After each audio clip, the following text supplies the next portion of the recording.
Зоолаарч YouTube сувгийн шинэхэн подкастаар Venus Yoga студийн үүсгэн байгуулагч йогийн багш Ариун Зайтай ярилцлаа. Бид эмэгтэй хүний сэтгэл зүйн эрүүл мэнд болон йогийн багш болсон дүүх болон бусад сонирхолтой сэдвээр ярилцсан. Ингээд энэ подкастыг танд зориулж байна. Нэг амар гоё юм бодож байгаад яг ч маш гоё юм хараад би тэгтээ санаад эргээд амар гоё юм бодож исэн.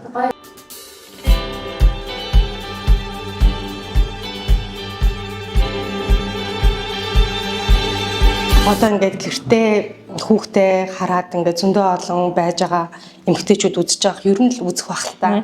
Одоо таны сегмент ч гэсэн ер нь тийм байгаа х те. Тэнгүүд тэр яг нэг тийм гацсан байдалд орцсон. За ингээд ажил байхгүй. За тэгээд олон хүүхэдтэй. Тэгээд яг өөрийнхөө учрыг олсон юм уу гэхээр олоогүй. Тэгэл ингээд өөрийнхөө биеийг харахаар бас ингээд битэж төрцөн байгаа тий. За нэг тийм эмэгтэйчүүд байлаа гэж одоо яг одоо. Тэгээ тантай ингээд шууд уулзах боломж бас байхгүй. Чат бичгээр тэр болгонд хариу өгөх боломж ч байхгүй тий. За тэгээд тэр эмэгтэйчүүд өнөөдөр яг одоо яах вэ? Ямар одоо амар их тусалцаа хэрэгтэй байгаа. Хаанаас эхлэх юм бэ? Яаж өөрийгөө олох юм бэ? Яаж ингээд нэг сэтгэл ханамжтай энэ бол ингээд гоё яана гэдэг амьдрал хүртлээ ямар одоо алхмууд байх вэ?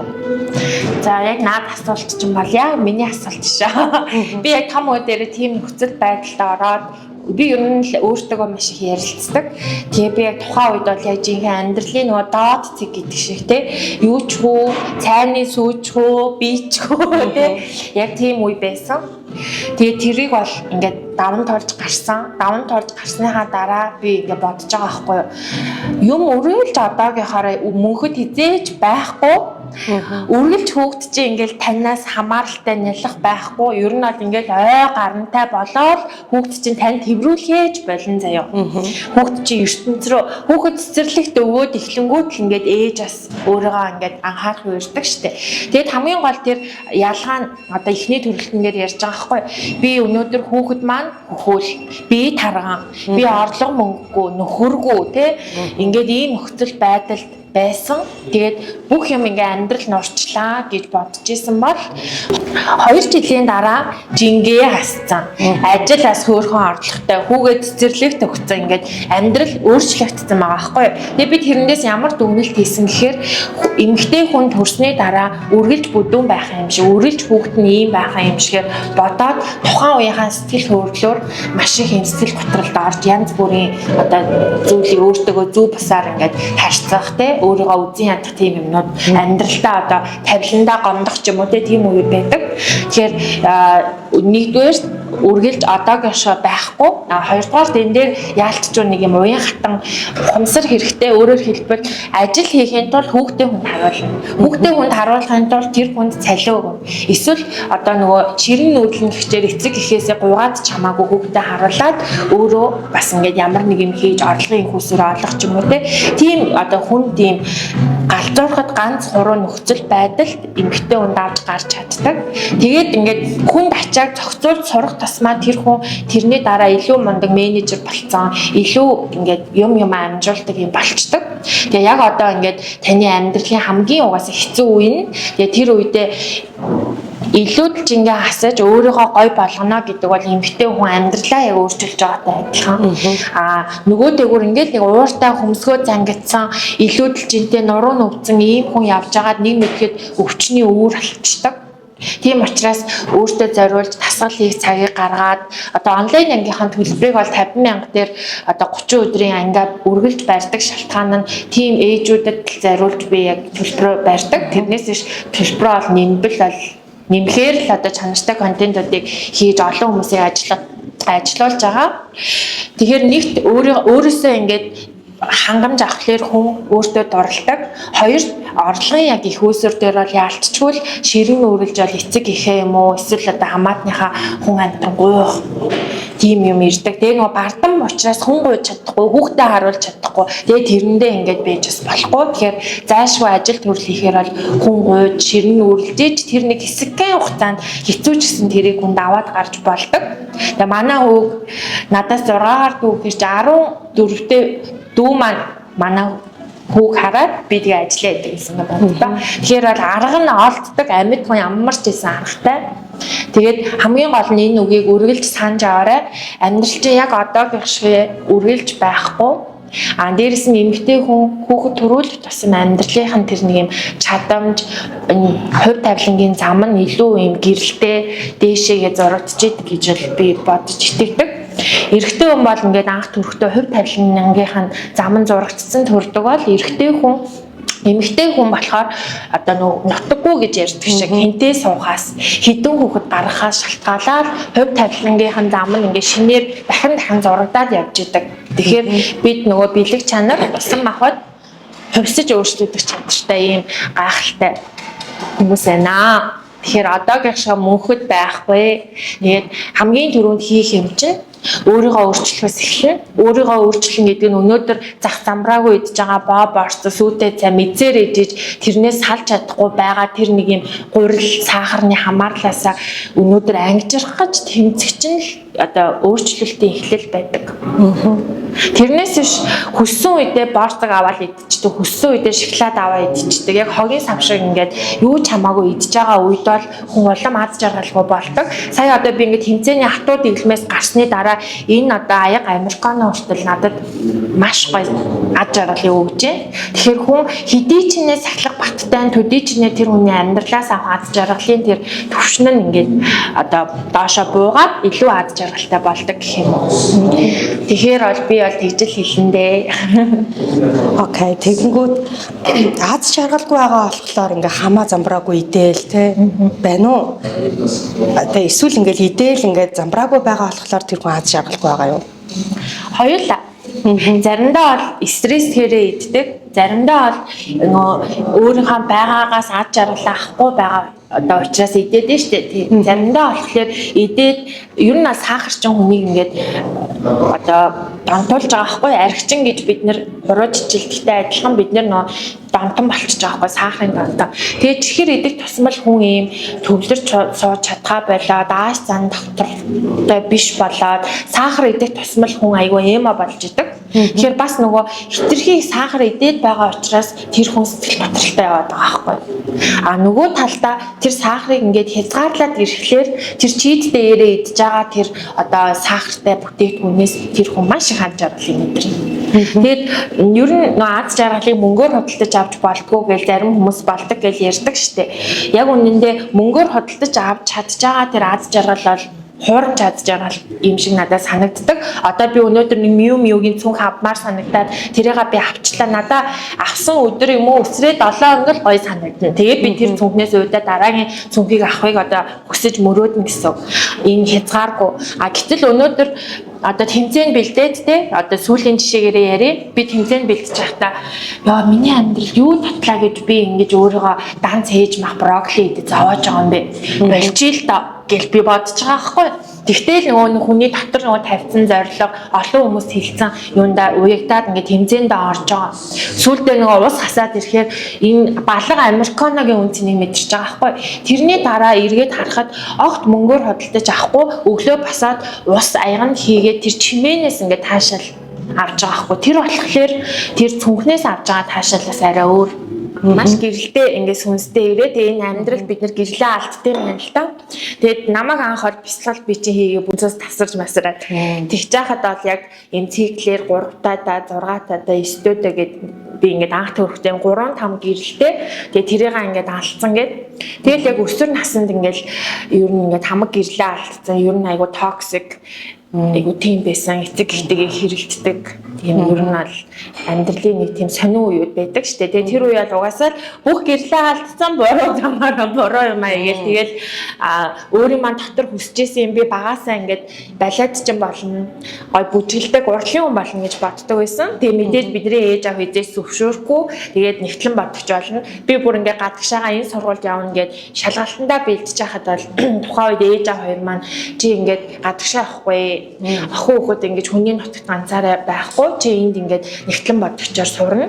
Тэгэл нөгөө хүмүүсийн сэтгхүү нэгтлэн бодогчл өндөр цалинтай урлагаар бол мөнгө болохгүй гэж ярьдаг шүү дээ. Тэгээ дараа нь бяцлаглыгээс суучихсан чинь миний сүнс угаасаа л урлагийн хүн байсан. Тэгээд дуулдаг, бүжгэлдэг тийм хүн байх байсан юм байна лээ. Гэхдээ тэрэндээ бол би харамсдаггүй. Тэгэл миний хувь тавилан л ахaltaа. Тэгээд нөгөө гэрлээ алдаад, буруу мэрэгчлэр, буруу ингээд юун дээр ингэж хүн өөрийгөө эвдэж байгаа аахгүй. Тэгэнгүүт одоо энэ нөгөө талдаа сайн ингээ манай хүн 13-ны жил ороод тэгээд би хамгийн түрүүнд юу гэж бодсон гэхээр хүүгийнхаа мэрэгжил сонголт нь нөлөөлөхгүй энэ хүүхэд яг өөрийнхөө хувь тавилангаар зурсан замаараа явах гэхэд нь ээж аав нар ингээд өөрсдийнхөө үзэл бодлыг тулгаад бүгдийг нөгөө өөрчилчихдөг. Тэгэхээр би аль болох бас одоо өөр дээрээ үдсэн зүйлээ хүүхдэд хэрэгжүүлэхийн тулд ингэж явдаг. Тэгээ яагаад уйлаад байгаа шалтгаан бол ерөөсөө хамаг гэрлээ алдаад буруу замаар өөрийгөө буруу ингэж явуулаад байгаа учраас татвар сүнс маань биднэрт нэг гамцсан юм шиг байна. Тэгээ нэгтлэн мессеж нэгтлэнгаараа хэр удаа 4 жил ажилласан. Тэгээд нэгтлэнгаасаа шууд йогийн зал руу яаж шилжих вэ? Би ер нь ингэж цаанаасаа балетын дуртай байсан заяа. Тэгээд би бага хахад ингээд 10 жил балетанд явах гэхээр төлбөр нь үнэтэй. Манай би ч бас доороо дүүтэй үнэтэй сургууль дүү маань сурдаг болохоор би ингээд балетын сар болгон ээж аваасаа төлбөр аваад иж чаддгүй. Тэгээд би балетын багшд хэлээд би ингээд таны заалыг цэвэрлэе. Тэгээд би оронд нь балетанд өнгөө явж болох уу гэд. Тэгээд тэр үед багш маань зөвшөөрөөд би 6 дугаар ангиас хойш балетын заал цэвэрлээд тэгээд оронд нь би явдаг байсан. Тэгээд тэр үед чинь нөгөө бүжиг, сонголт тийм юм би ер нь дуртай байсан. Тэгээ ингээд ирэнгүү тэр үед нь йог гэл би нараа йогийг аягүй хардаг байсан. Даанч нөгөө анги нөгөө зайгүй байдаг байсан болохоор харж агаад нэг өөр йогт яваад тэгээ йог гэсэн чинь ер нь яг балет йог чинь яг нэг бүжиг шиг шүү дээ, урлаг шүү дээ, яг үүндээ тасгал биш те. Тэгээд гой санагдаад ээжээгаа би тухайн үед нөгөө ажил хийдэг цалинтай байсан болохоор ээжээгаа хамт зин йога гэх талбай орд байсан. Тэр йогт дагуулж орж исэн. Тэгээд ээж намайг хараад бүр ингээд шал өөр хийгээд исэн гинэ. Йога хийхдээ бусад одоо танхимдах хүмүүсээс илүү бүр ингээд орж дурлж хийгээд исэн юм байна. Тэгээд миний охин ер нь йогийн юм сонирхолтой байна гэдгийг олж хараад тэгээд намайг зээл тавиад тухайн үед багшийн сургалт чинь 2 сая 800 илүү 500 байсан юм. Тэгээ 2 сая 500 мянгаыг ээж зээлээд тэгээд намайг багшийн сургалтанд суулгаж ирсэн. Тэгээ багшийн сургалтанд суугаад багш болчоод дараа нь тэр нөгөө 2,500-аар төлөхийн тулд би багшлаад ижсэн чинь нөгөө зин яг намайг ингээд ураад тэгээд зин яг хамгийн одоо их хүнтэй байсан оройн ангийн би авдаг байхгүй. Тэгээд би ч нөгөө гол зорилго нөгөө мөнгөө л ээжтэй буцааж төлөх гээд байгаа штэ. Тэгээд тэгсэн чинь бүр анги дүүрэн 20 хэдэн хүнтэй анги ингээд авчдаг. Тэгээд миний өмнөх байсан багш аяа мундаг багш байсан, гоё хоолойтой, гоё мундаг багш. Тэнгүүд би юу ч чадахгүй ингээд зүгээр л нэг багшийн сургалт өгсөн нөгөө нэг сертификат авсан. Тэгээд би бүр ингээд тэр өдөр миний амьдралын хамгийн их сандарсан өдөр байсан. Тэгээ би ингээд бүр нүднийхаа шилийг аваа хараа муутай нэг хүмүүс рүү харахаар хүн болгон над руу хараад угаасаа л багш руугаа л харах байсан юм билээ л дээ. Тэгээ тухайн үед би тэр ангийг ингээд аюу бүтлгөө заасан юм. Тэгээ маргааш нь ирсэн чинь ангийн таал хүнд нэрээгүй. Угаасаа би хичээл онцгой заасан учраас. Тэгээ би анх удаа өөртөө ингээд гутарч уйлж исэн. Тэрнээс өмнө нь маш эготой. Би хамгийн хөөрхөн нь би одоо сургуульд сурж байхдаа хүртэл би хамгийн одоо шилдэг нь онц сурдаг байх хэрэгтэй аюу амбицтай хөхтэйсэн. Тэгээ би анх йогийн багш болчоод өөрийгөө анх удаа би юу ч чадахгүй мэн. Би бол нэрээ үнэхээр одоо өөрийгөө ямар тийм сул гэдгээ олж хараад би бүр ингээ уйлаад тэрнээс хойш яг 2 сар заяа би бүр ингээ бараг шүн унтахгүйгээр йогийн секвенс бэлддэг байсан. Тэгээд дараа нь тэр нэг юм йогийн арга барилаа олж байгаа байхгүй. Тэр йогийн арга барилаа олоход бас прана йогийн одоо байдаг их туяа багш маань ата йогийн номин багш хоёрын хичээл би очиж сууж бас ингээд power vinyasa мэдэрчээсэн. Тэгээд маш их sequence бичин YouTube дээрх бүх өнгөө йогийн хичээлүүдийг үзэж бараг л одоо YouTube миний үзээгүй йогийн хичээл байхгүй тэгэж sequence-ээ бэлдээд нөгөө хүн юм чинь сайжирт юм байгаа гэдэг тий. Сайжирсан. Тэгэхэд одоо ингээд нөгөө яг надад тунж үлдсэн байгаа шавнар маань намайг одоо өөрийн гэсэн йогийн студид байгуулах тэр юунд хүргэсэн. Тэр одоо зорилго. Тэгээ багш хүн байх чинь аюу хэцүү мөлий. Ингээд одоо би энэ сар онлайн ингээ авчаад дараа сар би авахгүй би амарна тий би Америк явж амарлаа. Хадмад ингээ очлоо гэнгүүт маш их ингээ захидлууд багшаа ядаж өмнөх хичээлээсээ тавиад нэг анги авчил та. Тэгээ дараа сар бид нэр юу хийх юм бэ гэв. Тэгэл энэ гинжин холбоос явсаар байгаа нэг мэдээ 8 жил болчтой юм байна. Сар болгоо авч байгаа шүү дээ. Ер нь тэгээ дундаа тэгээ нэг 7 хоногоос амраад авмаа. Тийм үү. Миний мэдээр бол 4 жил тасралтгүй явж байгаа. Тэгээд нөгөө 3 дахь хүүхдээ илүү төрөөл баг төр өчтөд хүрсэн гэсэн өнөөдөр нь бол хичээл заагаад байгаа юм шиг өөрөө тий. Би тэгтээ тийм хийхэг байхгүй юу? Тий. Бүр ингээл ийм том гэжтэй заагаад ингэж нэг заагаад хамт төрөөл хамт тураал хэвээр ингээл. Тэгээд тэр таран тархаа дээр бол одоо би ингээд тарган байгаа зурнуудаа ингээд харахаар ингээд юу ч жаа утас ингээд гаргаж ирээд идэв ч чи 2 жилийн өмнө ийм байсан маань энэ тэднийг харахаар би арай л амар ингээд бүр ингээд их чинтэй байсан байгаа байхгүй юу? Тэгээд яг тэр үед юуны вишнээс намайг нөгөө видео сандаа бичлэг оруулах үгээ би яг тэр үеийн яг 3 дахь үгээ төрүүлээд илүү их таргалсан. Дараалж төрөхлөөр одоо миний бие улмал ингээд нэмсэн. Тэгээд яг тэр үед 83 кг-тай яг онлайн ангиа зааж байгаа бичлэгүүдээ Univision байршуулсан. Тэгээд одоо бол тэрийг устгаад оронд нь турхаа хийсэн бичлэгээ солиод оруулах боломж л надад байдаг. Гэтэ би яг өөртөө ярьсан аахгүй.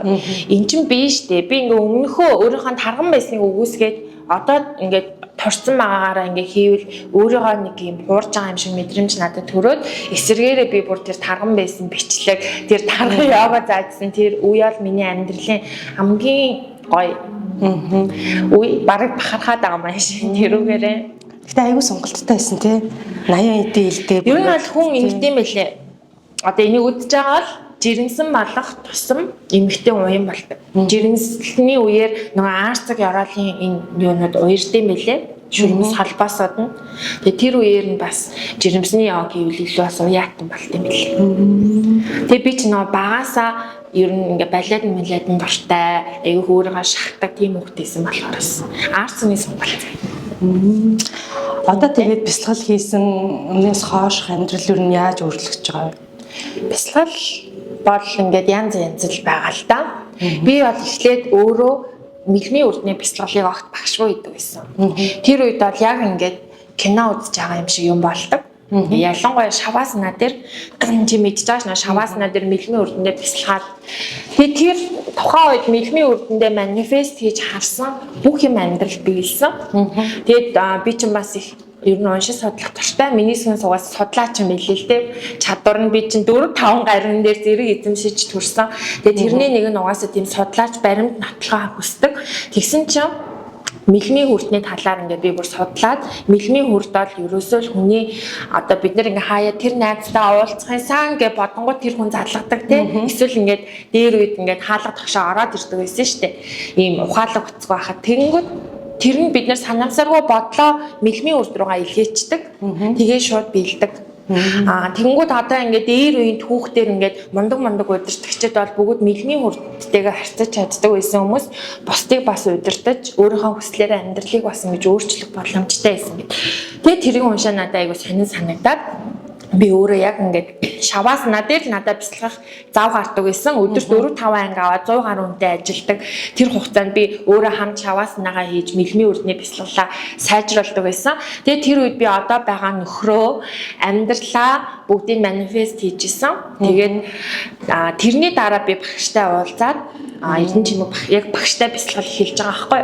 Тэгээ багшаас намайг чи ийм мэлмийн үрдэндээ цагирган дотор бясалгалт юм байна гэж багш ч мөр үлгэрэн штэ. Тэгээд би бүр яг багштай бүр ингээд аялж бясалгасан. Хүнсний аялал хийж. Тэгээд яг үнэндээ бол эхлээд би маш эмо болсон. Бүр амьдрах хүсэлгүй. Ер нь бол ингээ хурдан үхээд төхөнсөн. Гоё ингээ сүнсээ гоё чөлөөлөхээс энэ амьдралаас гэж яг боддог байсан. Тэгээд 2 хүүгээ дараалж гаргасны дараа үгүй би амьдралын төлөө хичээх ёстой мэн гэсэн бодол 2 багыгаа төрүүлсний дараа яг тэгж орж ирсэн. Тэгээд энийг яриулаас их түүхтэй л дээ. Ер нь бол ингээд бясалгал хийснээс хойш би хизээ өөхөх бол гэж айгүйх би хүлээдэг болсон байсан. Өөхөл нөгөө хүмүүсийн хувьд ертөнцийн төгсгөл бол миний хувьд ертөнцийн эхлэл болох гэсэн. Тэгээд би үхлээс ерөөсөө айдгүй ер нь үхлийн талаар их юм уншдаг. Тэгээд бушуухан сүнсэл энэ амьдралаас чөлөөлөөд дээшээ ингээ явахынсан гэж боддог байсан.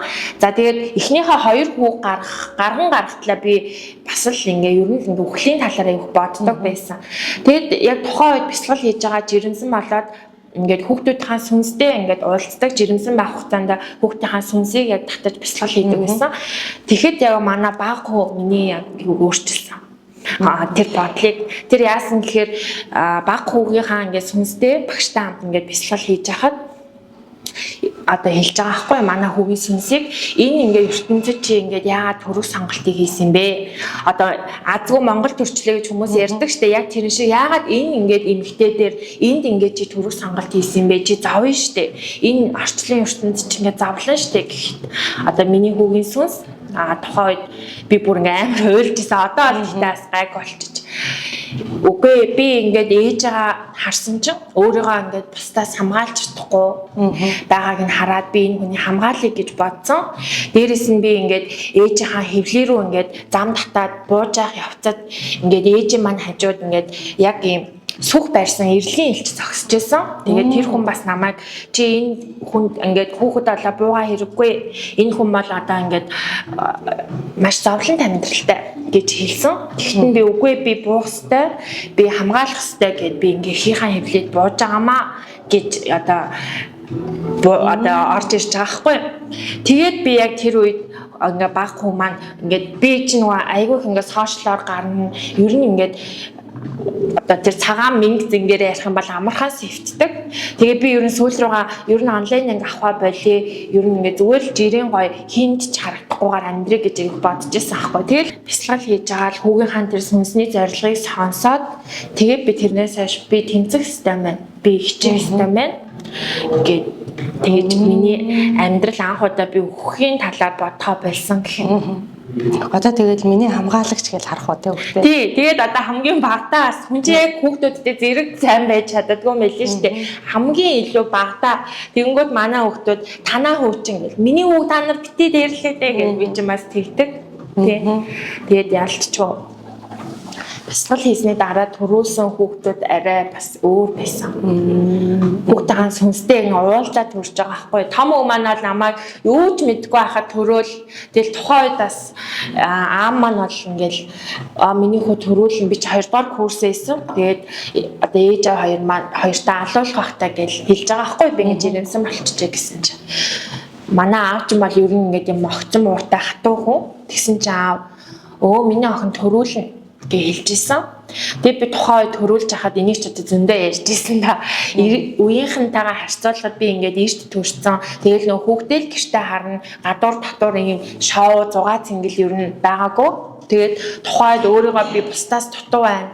Илүү би ингээд одоо дутуугийн мэдрэмжийг авдаг байсан боловч одоо ингээд харахад миний том хүү байгаагүй бол би ингээд йогийн багш хийгээл үр зээл тавьж студ нэгээл тэрийг дарахын төлөө энэ хүчийг гаргахын энэ их үүсвэр нь бол миний хүү байсан. Тэгээ одоо бас үзэж байгаа залуу ээжүүд над руу маш их бичдэг байхгүй ингээд single mom байна гэж. Тэгэхээр эсэргээрээ тэр хүүхэд бол амьдралд ирж байгаа эмэгтэй хүний тэр хүчийг нэмж өгдөг юм болов гэж боддог. Магадгүй том хүмүүс маань төрөөг бол би үдээ тэгээ сайхан шоу менежер болсон л явж байгаа гэсэн баг. Тэгээ бүсэл нэвтлэнгаа игээл гэж авсан мөлөө. Нэвтлэнгаа игээл тэгээ сайхан нурууны өвчтэй.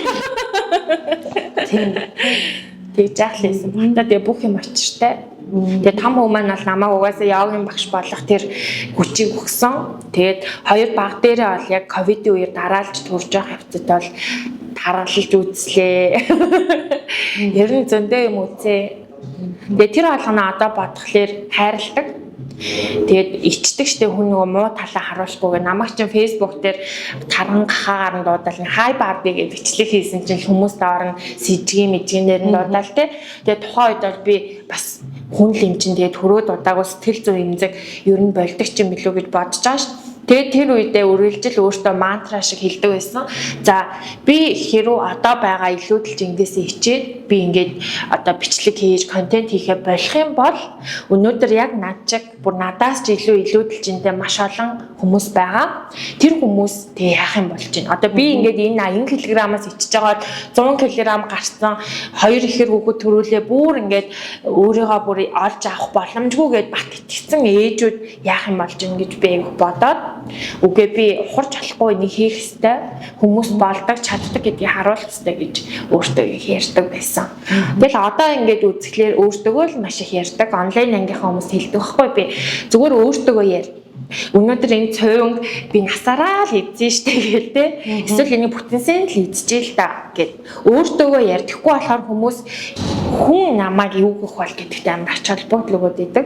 Тэгээ амьдралын хамгийн тууштай байсан амжилт олсон бүх цаг үеүүдэд хүний юу гэж хэлэх надад хамаагүй би яг өөртөө ярилцаад өөрийнхөө шийдвэрээр явж исэн юм шиг байгаа. Ингээ харахад тэр сошиалаар ирдэг комментууд нь амар те. Бараг хэдэн зуун ингээд магтаал хэдэн зуун хараалууд баха тий. Сүүлдээ яг тэгээ коммент уншихад болж байгаа юм л та. Тэрийг ингэж уншиж хүлээж авна гэдэг бол үнэхээр тий арай нэг өөр сэтгэл зүгээр хүлээж авах хэрэгтэй хаа. Би л над дээр 2 муухай коммент ахаар устгацчихсан. Тэгэл тийм юм гэж уншиж байгаа шүү дээ тий. Одоо угаасаа сошиалд бол хүмүүс хизээж 100% ингээд эерэг юм бичихгүй. Яагаад гэхээр чинь сошиал учраас дээрэс нь утсын цаанаас тийм сураг коммент бичиж байгаа хүн амьдрал дээр нүүрлөө хараад тэрийг угаасаа хэлж чадахгүй. Тийм учраас тэр хүнд одоо ямар сэтгэл зүйн ингээд дутуу мэдрэмж байна тэрийг нөх хүн рүү ингэж гаргадаг. Гаргаж тэр комментиг бичиж бах таваа хангаж байгаа штэ. Нөгөө талдаа тэр хүнийг айгүй л өрөвдөх хэрэгтэй. Хүн рүү тийм коммент бичих төвшин тэр хүн заавтай. Тэгээд тийм үг ингээд амнаас нь одоо хуруунаас нь гараад ичж гин гэдэг бол тэр хүн маш хэцүү л төвшөнд байгаа хүн гэж ойлгох хэрэгтэй. Тэгээд эсрэгээрээ одоо сошиалд тийм юм бол хизээж арилахгүй хэрүү ингээд доорчин зөвхөн эерэг коммент бичээд огт сураг коммент ирдэг бол чи болоогүй л гэсэн үг тийм хэрүү ингээд маш чухал хин нэгний үн цэнтэй өмөлж байгаа гэд одоо хийж байгаа юм чи олон хүнд хүрж ивэл заавал сураг коммент гарч ирнэ. Йогийн юун дээр эхлээд бол эхний нэг 2 сар дээр бол багшигаа харж байгаа. За яг нь хитэн позоо мэдчих авах харж байгаа шүү дээ. Тэгээ би бол 3 дахь сараас нь зүгээр сонсоол ер нь тэрнээс хойш 3 жил зүгээр сонсож л бяцлах чаа ерөөсө хардггүй. Тэгээд бодсон чи яг юм хоолой хүр дээрээ заагаад байгаа юм болов уу гэж бодсон. Тэгээд тэр ингэж гогдож ингэж орчиж байгаа. Тэгээд тэр нэг одоо тэр уйлах цэг рүү нь очиод байж тэгсэрнээс харахгүйгээр тэгээд энэ хоолой хүрдний тэр хэсэг тэр яг тэр хоолойгоороо заагаад байгаа мэн да гэж утсан. Тэгээд тэрэнд нь болоод өөр багш дээр явахгүй. Дараа сар нь олонгууд дахиад нэг те яг хоолой нь ороод ирэнгүүт шууд заа гэл бэлэн хийгээл те. Тэгээд одоо ингээд сонсонгууд яг нэг бас хоолой хүр дээрээ ингээд тэг яг нэг юм байдаг да гэж орж ирээд. Хоолой хүрд чинь ерөөсө хамгийн эрчим хүндтэй. Тэгээд угаасаа хүний зүрхлөө ордог. Дуу хаалгаар хүний зүрхийг эзэмддэг. Тэгээд бид нэр хүртэл ингээ гоё дуу сонсхолоор emotional байдаг штеп. Яг тэрэн шиг хоолой хүрт бол бас нэлээ ер нь бүхэл юмны зангилаа байд юм лээ. Тэгээд хоолой хүртэн дээр бүх хил ам буун, хоолой хүрт тэр бас орлого мөнгийг шийднэ. Хоолой хүрт хүний зүрх сэтгэлийг хөдөлгөнө гэд хоолой хүртний ер нь бол эрчим маш чухал.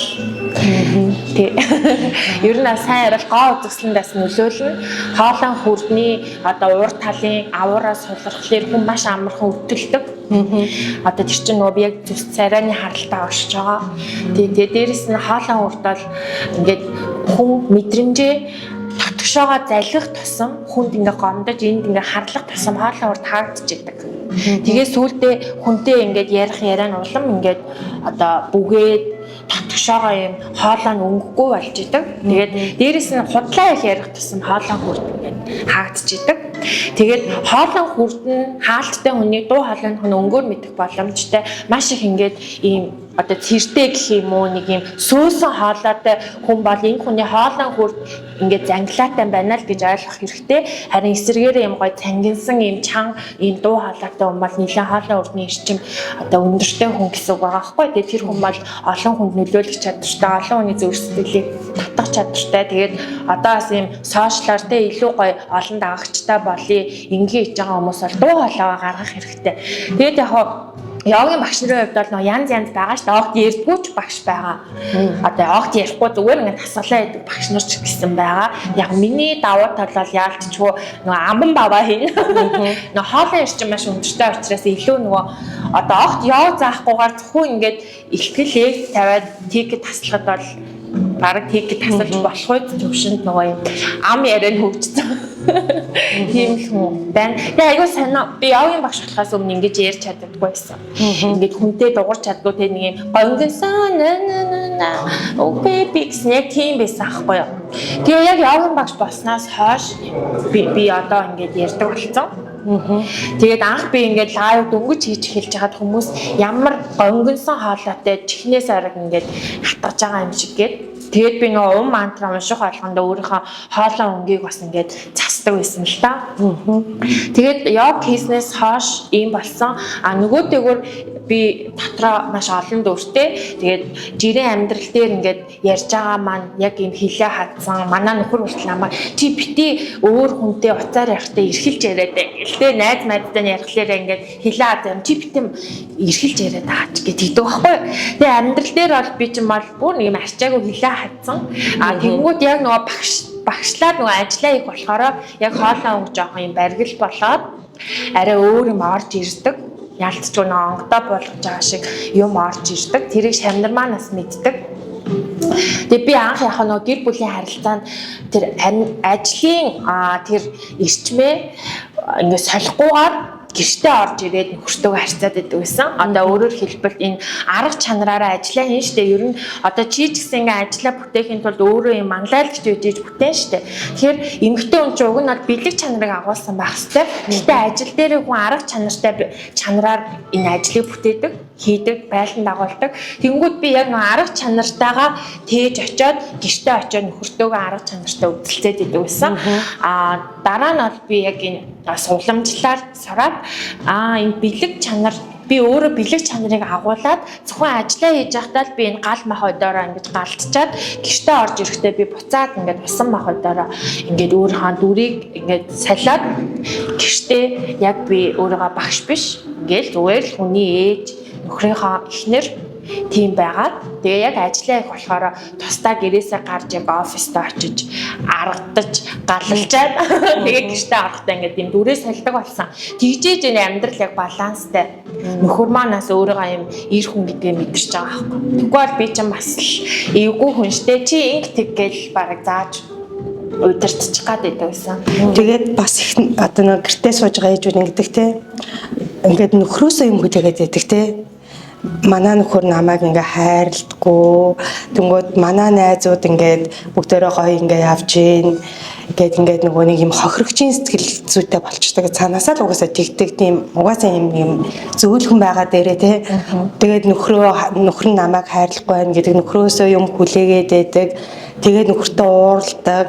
Тэгээл ингээл нэг ууртай хүн гэртээ байнгут нөхөр нь дахиад бүр хайрлахгүй болоод гэртээ харьмааргүй санагдаал те нэг юм ууртай хүн өгсөө бодсон ингээд тэгээ нэг том бодолттой ингээд уурлаад байж байгаа те.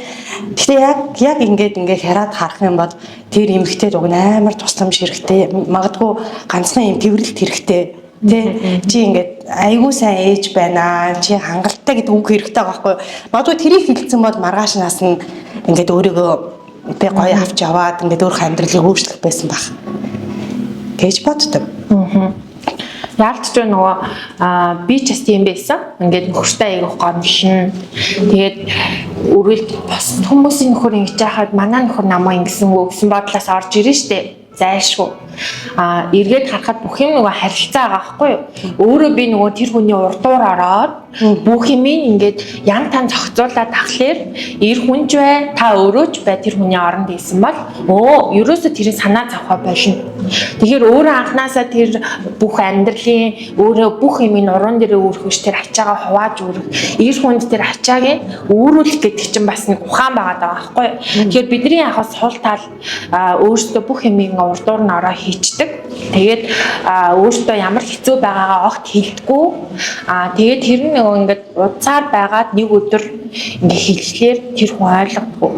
Тэгэхээр анханасаа бүх зүйлийг ингээд одоо тэнцүү хувааж ингээд нөгөө хүндээ мэдрүүлж ерөөсөө яг тухайн хүний харилцаа хандлагын юм шиг надад бол санагддаг. Нөгөө тэгүр болохоор эрэгтэй хүний одоо юу хайрлах тэр инстинкт мэдрэмж нь эрэгтэй хүн харах болон сонсох мэдрэмжээр угаасаа тэр хайрыг мэдэрдэг гэж байгаа байхгүй эрэгтэй хүн. Тэгэхээр эрэгтэй хүнийг ингээ магтах эрэгтэй хүн чинь нөгөө сайхны өмнө харц буруугүй гэдэг шиг өөрийгөө ингээд одоо тарган байхаараа л хүн муухай гэсэн үг бол биш байхгүй. Яг өнөөдөр байгаа тэр 80 90 кг 100 кг бай тэрэнд өөрийгөө ингээ хөөхөн одоо би бол ингээ гэрийнхээ хувцсанд аяг хач холбогдол өгдөг байхгүй. Тэгээ саяас нөгөө манай гэр урд ойрхон учраас би гэрийнхээ хувцтай гараад ирсэн байна. Тэгээд яг одоо хүн гадуур хувцсыг зориулж авдаг бол би гэрийн хувцсыг зориулж худалдаж авдаг. Тэгээд гэртээ ингээд өөрийнхөө айтаахан нэг авч яваад тэгээд нэг ус гизгэн нэг юм сэгсийгээд нэг юм бид нар бол ингээд хамар мамраа ухаал нэг юм ингээд нэг юм би байгаад байдгаа нөгөө хүнээ ингээд тоодгүй. Тэгэхээр тэр болоос эрэгтэй хүний хүндэлж байгаа хүндлэл юм болов гэж би боддог. Тэгээд гадаад тэр үзэнд тарган байсан ч өөрийгөө хамгийн өөрийнхөө байж болох цэвэрхэн дээр ингээд авч явах хэрэгтэй. Тэгж одоо эрэгтэй хүнд хайрыг мэдрүүлж байхгүй бид нар уг нь. Гэтэл эмэгтэй хүн хайрыг мэдрэхдээ хүртэх мэдрэмжээр мэдэрдэг. Тэгэхээр тэр нь нөө тэрвэрлт чиний хэлдгээр. Тэгэхээр эр нөхрөөд ч гэсэн ингээд эхнэрээ ууралж ахтан зүгээр л тэрвэрэхэд л хангалттай байхгүй тий. Тэгэхгүй улам ингээ өөдөөс нь гүжээд би тэгвэл явлаа марлаа гэл тий. Тийм юмнууд ингээд гардаг. Тийм. Тэгэхээр нөө хайрыг мэдрэх мэдрэмж нь эр юм хоёр хүн өөр учраас энд яалтчгүй хоорондын тэрийг ингээд би биндээ илэрхийлж ойлгохын тулд би өөрийгөө эхлээд таних хэрэгтэй. Дараа нь тэгээд бас өрөөлийг одоо таньчнаа. Угаасаа өөрийгөө танихад л өрөөл чинь танигдчихдаг байгаа. Өөрийгөө яаж хайрлах вэ? Өөрийгөө хайрлая гэдэг байгаа шүү дээ. Баантаа усанд орох нь хайр юм уу? Эсвэл ингээ амиа хичээгээд ах нь хайр юм уу? Би өөрийгөө төгс бишийг хүлээн зөвшөөрдөг. Гэхдээ багаасаа ингээд онцлог сурах хэрэгтэй гэсэн нэг юмар өссөн байгаа шүү дээ бид нар. Тэгэхээр бид нар ингээ бүх юмд өөрийгөө төгс байлгах гад байдаг. Гэтэл амьдрал дээр одоо нэг үг байгаа шүү. Гэрээ эмэгтэй хүн ажил хийж мөнгө олж ивэл гэрээ ажлыг угаасаа хийж чадахгүй шүү дээ. Гэрээ ажлыг эмэгтэй хүн хийж байгаа бол тэр хүн ажил хийж угаасаа мөнгө олж чадахгүй. Тэгэхээр бид нар аль алийг нь угаасаа хийх боломжгүй учраас өөрийгөө төгс бишийг ингээ хүлээн зөвшөөрөх хэрэгтэй.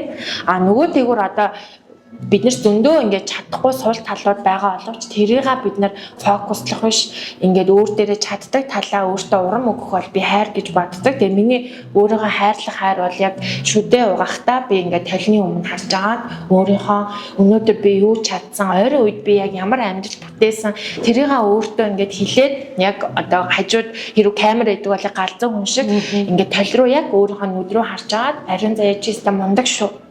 Чи чадсан. Чи угаасаа чадна гэж өөртөө би аюу ярьдаг. Яг нүд рүүгээ тол руу харж агаад тэр бол миний хувьд өөрийгөө хайрлаж байгаа хамгийн юм хүчтэй хайр байдаг.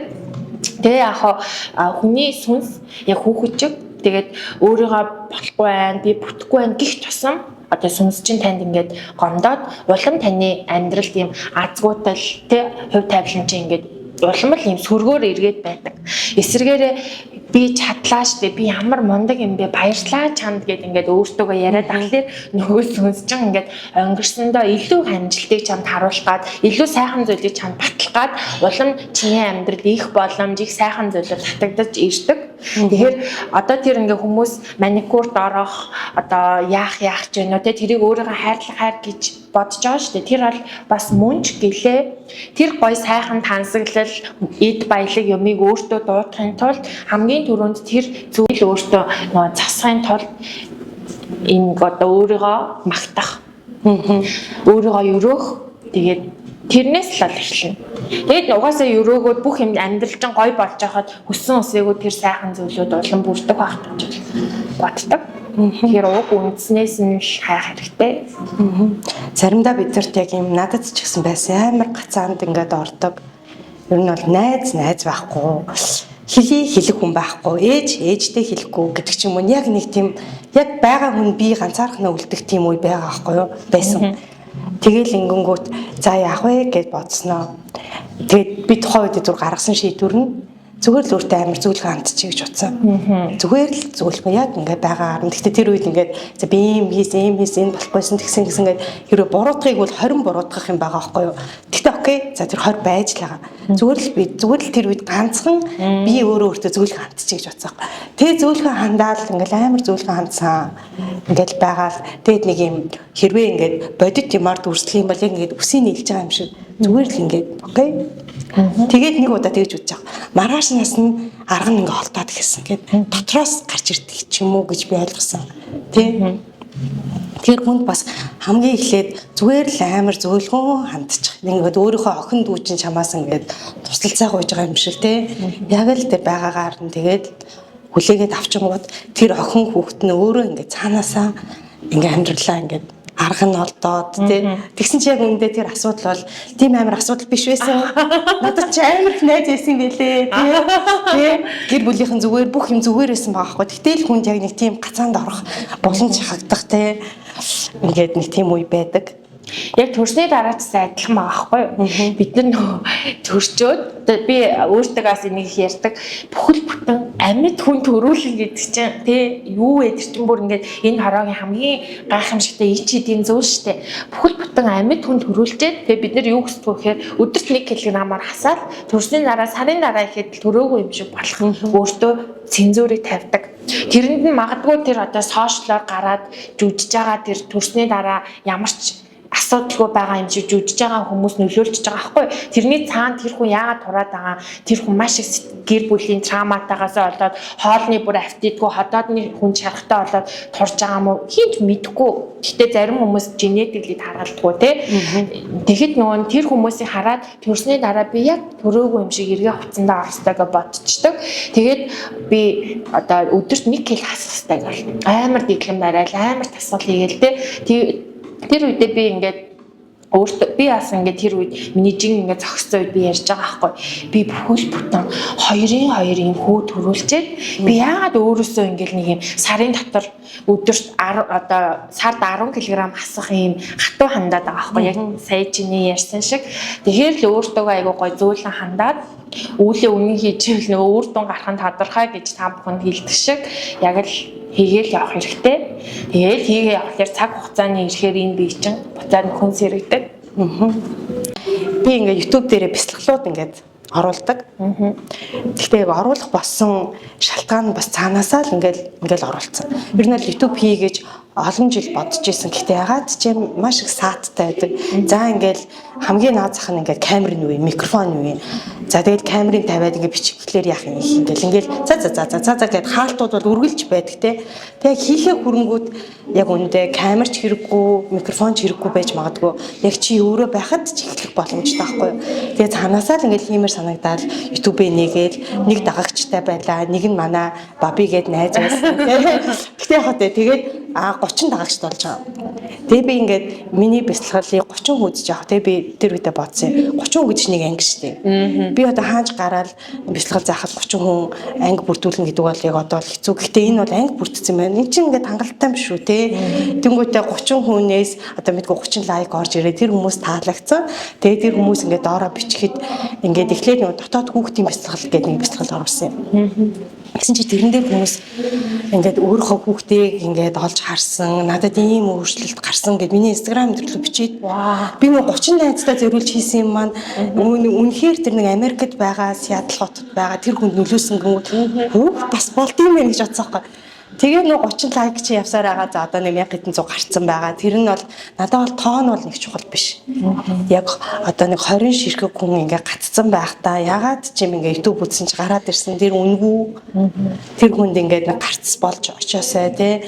Тэр хүний нэг үйлдэлийнх нь нэг тийшээ эргэх эргэлтэн дээр нь тус болоосай л гэж ер нь бол хийгээд одоо ер нь 20 орчим бэлтгэл орсон. 1000 гэдэг чинь их штэ тийм 1000 хүн зогтлолцсон байх юм боддоо. Тийм штэ. 1000 гэдэг чинь нөө UB Palace 1000 болоо 2000 болоо энэ байдаг штэ. Тэр чи их байхгүй юу?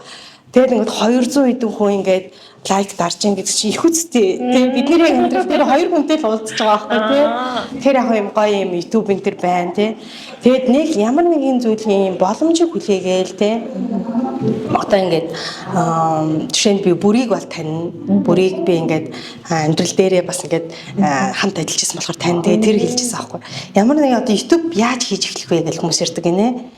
Яг ингээд ингэснээр дараа л хийн. Эсвэл бүрий гэдэг нь өөр нэг тустай хүн болохоор л YouTube хийдэг биш. Зүгээр л хиймээр санагдахаараа зүгээр л байгаа. Өнөөдөр энэ байгаа бол энүүгээрээ л ингээд хийчихье гэдэг шиг хиймээр байгаа юм. Заавал ийм social content байх албагүй. Зүгээр л хиймээр байгаа юмдаа хийгээрээ, очоо бүртгүүлээрээ. Зүгээр чат бичмээр байгаа хүн рүү зүгээр чат бичээрээ. Одоо шийдвэл анууруу чат бичих одоо тийм хэцүү биш аахгүй зүгээр л та манай юмд оролцчихгүй л гэдэг чатын асуудал аахгүй тий зүгээр ингээд үйлдэлийг ингээд хийгээд үзээрэй гэж би бас зүгээр сая бодлоо. Тэгээ тэр нь өөрөө таны амьдралын ямар зүг рүү эргүүлж байгааг та мэдэхгүй таныг одоо хамгаалж байгаа энжлүүдийн чинь өгч байгаа энэ дохиог бид нэр ингээд хаачдаг тий юм байна. Та энэ дэр юм нэмж өгдөг. Ер нь тийм шүү. Би бас ингээд анх онлайнд авч байхад миний ангид 20 хүн орж иржсэн баха. Тэгээ би өглөө тэр чинь нөгөө танхимын анги 7-аас авдаг болохоор би заавал 5:30-д танхим дээр очиж 6:30 хүртэл би нөгөө лайваар заадаг. Тэгээ зарим өглөө би ингээд залхуу урддаг байхгүй. Тэгэнгүүт би хөлбөтө 20 хүн тэр үед за 50,000-аар анхнаасаа л 50,000 байсан л да. Тэгээ сая төгрөг орж ирж байгаа байхгүй. Би бүр надад өнөөдөр сая төгрөг хийн өгөх юм бэ? Өнөөдөр яг цагаат л 10,000 гэж надад өгөх юм байхгүй штэ. Би очоо хийх стайлтэй хийдэг. Тэгээд тэр маань ингээ явандаа ингээд өргөжөөл хүнийх нь тоон нэмэгдэх тусам хүн ингээд бүр ингээд өөртөө итгэдэггүй. Тэгэнгүүт дараа нөгөө хүн чинь үргэлжлэн юм амжилттай байхгүй буцаад бас хүний ингээд тэр олж байгаа амжилт хандлт ингээд бас буурна. Тэгэнгүүт нөгөө хүн яг тэр допамин ялгардагтай адилхан нэг юм өндөр хандлтнаас цаашаа авчгаараа тэрийг нөгөө контентууданд авахгүй болохоор өөрийгөө би муу хандаа гэж бодчихдог. Тэгэнгүүт хүн яг ингээд анх эхэлсэн цэгээ бодох хэрэгтэй. Анх би 20 хүн орж ирэхэд би баярлж байсан байж. Яагаад би өнөөдөр ямар алтан цаасны эмгэн үү гээд ингээ өөртөөс ярилцаад одоо яг тэр гоншлонсон сэтгэл зүгээ талархал руу ингээ хөрвүүлэхээр өшөө илүү бас ингээд олон хүмүүс татагдаж орж ирдэг. Дээрээс нь би олон ингээд контент хийхдээ би бүдүүн байна уу, тарган байна уу, би муухай байна уу, миний ус улаан байна уу, хар байна уу тэрэнд ерөөсөө ач холбогдол өгөхгүйгээр ингээд өглөөний одоо галтгоонд хийж байгаа бичлэг би зүгээр л юугаа утасныхаа урт бүр уртлын камераар заяа. Ингээд хасаагаад нэг гэрэлчгүй нэг хөл дээр ингээд тавьж байгаа л би юмаа хийж дараа нь тэргээ кап татандаа оруулаад таслаа хийхэд л тэр баг мэрэгжлийн камераар амар мөнгө төлж хийлгсэн супер релээс илүү хандлттай байдаг. Тэгэхээр нөө чи хэлсэн шүү дээ би ерөөсөө төлөвлөлтгүйгээд яг тэрэн шиг би бас ингээд гинтийн тим юмнууд айгуу гоё хүнд орж ирдэг. Тэгээд дээрэс нь маш олон сая дагагчтай одоо TikTok-ийн ингээд инфлюенсер хүний нэг хүнд өгсөн зөвлөгөө байсан аахгүй юу? Тэгсэн чинь ерөөсөө контентоо шууд хийдэг. Одоо бид нэр ингээд нэг юм биччихээл тэрийг одоо эдитлж орууландаа гэсээр хэдэн сар болчдаг шүү дээ. Тэр одоо инфлюенсер болохоор контентууд нь үнэн замбраагүй заяа. Тэгэл шууд тэр нь бүр ингээд маш олон сая дагагчтай болгосон нууцсан гэж байгаа юм. Тэгэл дор нь хийдэг. Би ямар харагдана уу? Хүн намаа юу гэж хэлэх бол гэдэг юм юу санаа зовхгүй гар. Тийм болохоор бол би түрүүний тэр бүрийг гээд ярьсан.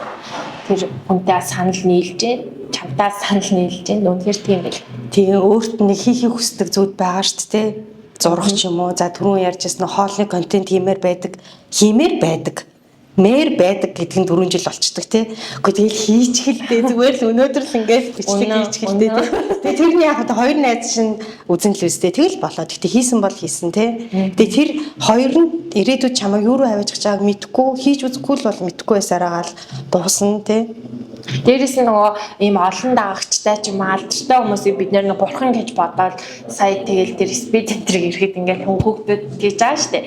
Яг тэр хүн бас мондог. Гэхдээ би бол үргэлж тэгэж боддог. Бүх хүн яг адилхан л өдөр дээд нь 3 хоол идж байгаа, нэг л орон дээр унтж байгаа. Тэгэл яг үнэндээ тэр хүн яаж баян байсан, яаж ч олон дагагчтай байсан, өөртөө таргалчлаа гэж бас сэтгэлээр готрон яг хүн болгонд адилхан.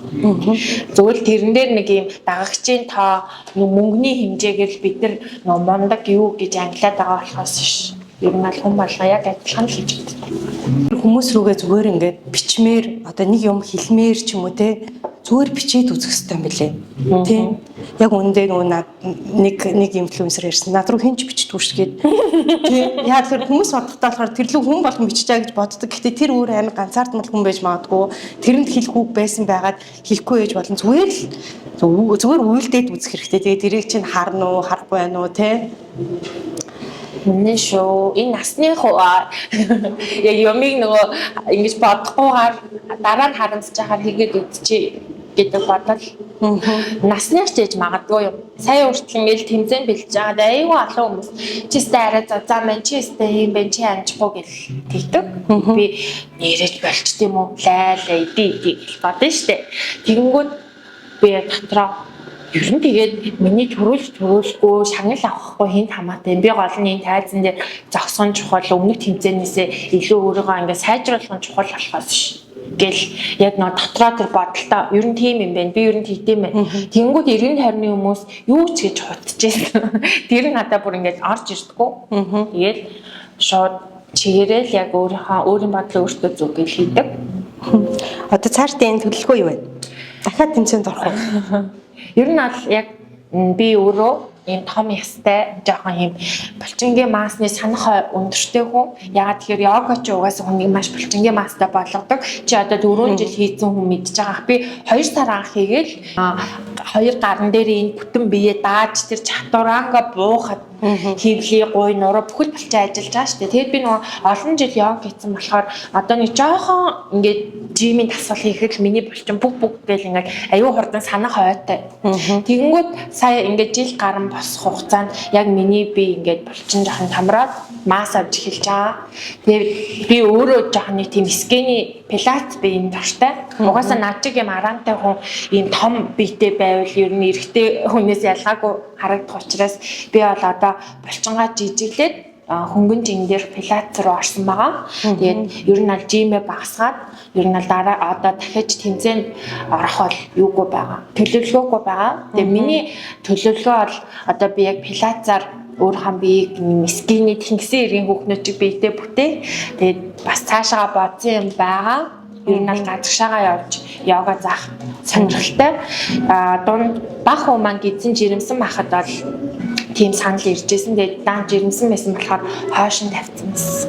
Одоо бол тэгээд илүү босод орны хүмүүс бас өөрийнхөө яг йогийн тэр олсон өнгө аясаа хүргээх гэж бодож байгаа. За хоёлаа нэлээд удаа ярьсан, бараг цаг ярьсан баг. Тэгээд сүүлийнхаа хэсэгтээ үзэж байгаа эмэгтэйчүүдтэй зориулаа нэг зүгээр типс өгөөд хоёлаа дуусгачихъя гэж бодож байна. Тэгээд яг одоо энэ бичлэгийг ингээ уцаараа үзсэн. Тэгээд том өрөөндөө суугаад тэгтээ амар юм стрессцсэн. Эсвэл энэ дотор нэг юм гомдсон. Нэг тийм хэцүү дээ хэлгээ хэлж болохгүй тийм байгаа эмэгтэйчүүдэд яг одоо хэрэгжүүлэх тийм типс өгвөл.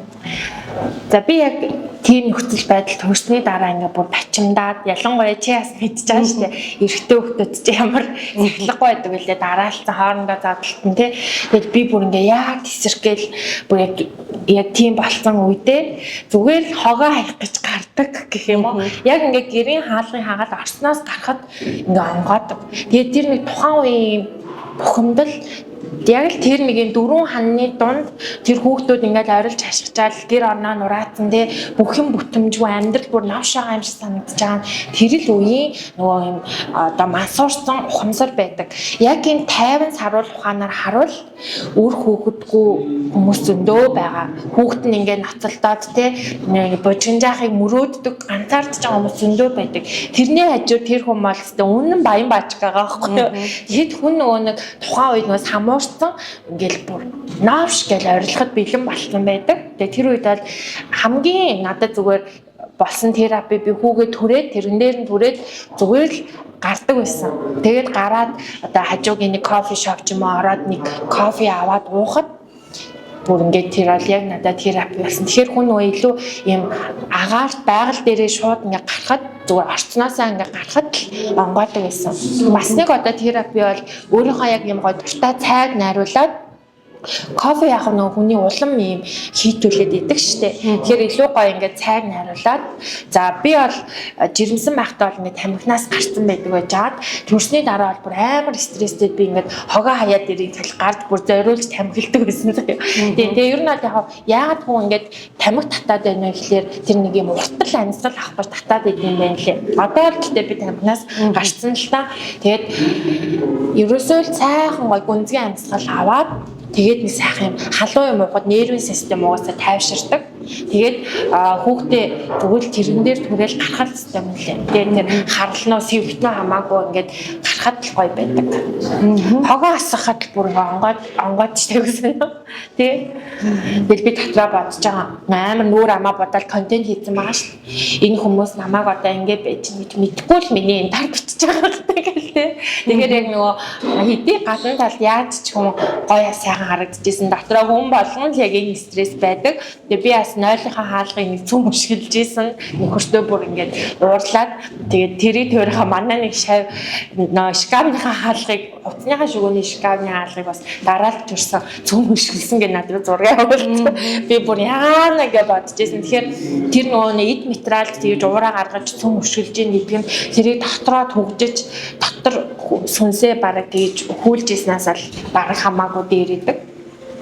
Тэгээ ер нь ингээд ойлгох юм байлээ. Би нэг ойлгож ижил нь орчлын ертөнц иргэдэг. Тэгээд нөхөртөө өөрийгөө ойлгуулж чадахгүй байна гэдэг чинь бид нэр өөрийгөө ойлгож чадахгүй байхгүй.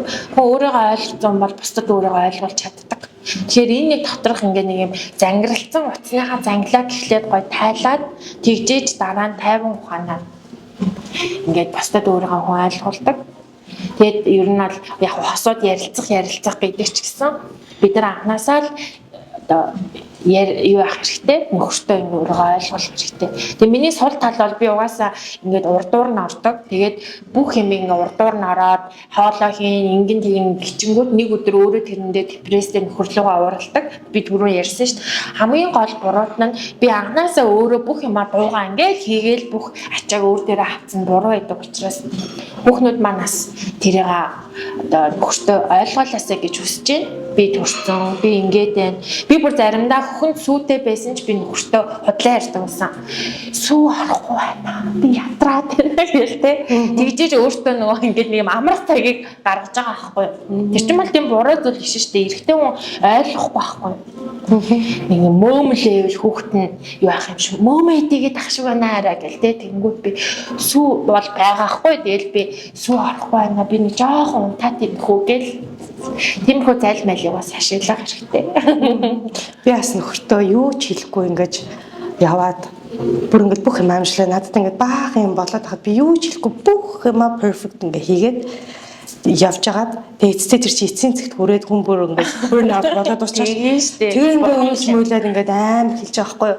Тэгсэн чинь анх удаа сонсож байгаа шүү дээ. Тэр хүний хувьд бол тий. Одоо манай нөхөр ингэж байгаа байхгүй юу. Харахад ингээл nice guy байгаа л юм. Тэгсэн чинь бит хоёр ингээ нөгөө нэг хүндлэнгийн ямар хүн дээр илээ. Нэг лам дээр хатсан. Тэгсэн чинь чи бол ингээд нөгөө лам ингээ сахиусаа булгаад манай нөхрийг үдчихэж байгаа байхгүй юу. Чи маш их ганцаардд юм байна. Чи маш их ингээд сэтгэл готрол байгаа юм байна. Чамд хэцүү байгаа юм байна маань юу гэлээ тэгээд хэлж байгаа. Би бүр тэрний сонсоо шок. Тэгээ би дараа нь тэр ламын гэрээс нь гарч чад. Чамд яасан тийм хэцүү байсан юм уу? Чи тийм байсан юм чи тийш дээ. Тэгээ би яг тэр үед өөрийгөө бас бодож байгаа. Би тэгэхэд нөхрөө тэр хүн дотроо тийм их юм бодоод амьдрал санаа зовоод тэгээд хүнд тэгээ мөнгө төгрөгөө зээлдэн тэрийг ангаа алдсан юм чинь надад хэлийг хүн чинь би яаж мэдгийг тийм үстэй. Тэгэл нэг хажууд ингээл нэг юм дотроо шаналсан хүн яваад исэн. Тэгээ би чи тэг яагаад надад хэлээгүй юм бэ? Чамайг хэлвэл уурлах гэж бодож байгаа байхгүй. Тэгэхээр яг нөгөө талыг адилхан байгаа байхгүй. Бид нар хизүү байна. Тэгээ тэрийг хэлэх хэрэгтэй. Би бүр ингээд хоёр дахь хүүгээ төрүүлээ туг тугаараа өсөнөөд Тэгээ би үсээ нөхөртөө харуулгүйгээр шүүрдэж болох байсан. Би албаар ингээ харуулдаг. Миний үс ингээ тугаар унжээ. Тэгээ тэрийг хараад нөгөө хүн ойлгож байгаа энэ хүн үс нь унахаар ямар хэцүү байх вэ? Бид нар тэгээ ер нь сул дорой байдлаа, сул талаа ер нь хамгийн их нууд юм шүү те. Тэр л ер нь бидрийг айгүй их гэмтээд юм байна гэж ойлгоод байгаа. За тэгээд өнөөдрийнхөө подкастын төгсгөлд бичсэн бэлэг өгнө. Энэ бэлэг нь болохоор бас айгүй учиртай. Энэ ном нь маргааш нээлттэй хийн, зарж эхлэгээгүй байгаа. Тэгээд энэ баасан дэлгэргээ сэтгүүлч The Human Z гэдэг эйженси байдаг. Нөгөө нэг юм активист юу хийдэг те. Тэдний нөгөө шуг нийтлүү гэдэг нэг юм пэйж ажилладаг охин байдаг. Тэрний энэ миний өмссөн гутал гэдэг нэртэй бидний өмссөн гутал болгоныг одоо бид нар хин нэгнийхээ өмссөн гутлаар нөгөө амьдарч үзээгүй үстэй гэдэг шиг те. Биднэрт өөр өөрсдийн гэсэн амьдарсан, туусан, түүх гэж бий гэдгийг сануулсан юм ном юм байлээ. Тэгээ энэ номыг багштаа дурсагч байна. За маш их баярлалаа. Ямар өөрмөц ном өчигдөр өөрмөц нэрээ тий. Тийм. Тэгээд зараагүй байгааг энэ одоо бэлгэнд өгчлөө. Баярлалаа. Тэгээд манай Баскаас айгу гой хүлээж авсан. Түрүүн бас нөгөө стресстэйгээ сүүлийн асуултан дээр нэрнгээсээ ингээд би бас юм номон төртэй. Тэгэнгүүт заримдаа ингээд зүгээр нэг л нүрийг уншихад тэр мөчөд тэр бүх амьдралынхаа стресснээс нь салчдаг. Тэгээд тэр ном дээр бичигдсэн юм а дотроо ингээд тайлбарж өдөржин бодсаар агаад завлангаас би бас мартчихдаг. Тэгээд яг би илүү нөгөө Агнестингийг уншдаг байсан. Агнестинг хийх чинь нэг уншаад ойлгодгүй шүү дээ. Яг нэг уншихад яг юу хэлээд байгааг нь ойлгохгүй. Тэгээ би баг нөгөө тэрэндээ ингээд төвлөрөө энэ яг юу гэсэн үг юм болоо гэж бодож итэл бүх стрессээ мартчихдаг байсан. Тэгээ ном болоос хүнийг яг одоо цагт нь байлгаж чаддаг. Тэгээ бэлгийн дээр бэлэн мөнгөш ном шүү. За баярлалаа. Стагой ном байна. Энийг бошуухан шиг очиад бас гаштралмаар санагдлаа. За ингээд өнөөдрийн подкасттай хамт байсан нийт үзэгчдэд баярлалаа. Тэгээд энэ хүртэл үзнэ гэдэг чинь бол асар их цагжээ хамт байсан гэсэн үг. Гэхдээ та бүдэд бас хэрэгтэй нэг үнцөг, нэг мессеж хүрсэн байх гэж найдаж байна. Тэгээд дараагийн подкастаар, дараагийн бяцлаглуудаар ирэхэд уулзъя. Баяртай. Баярлалаа.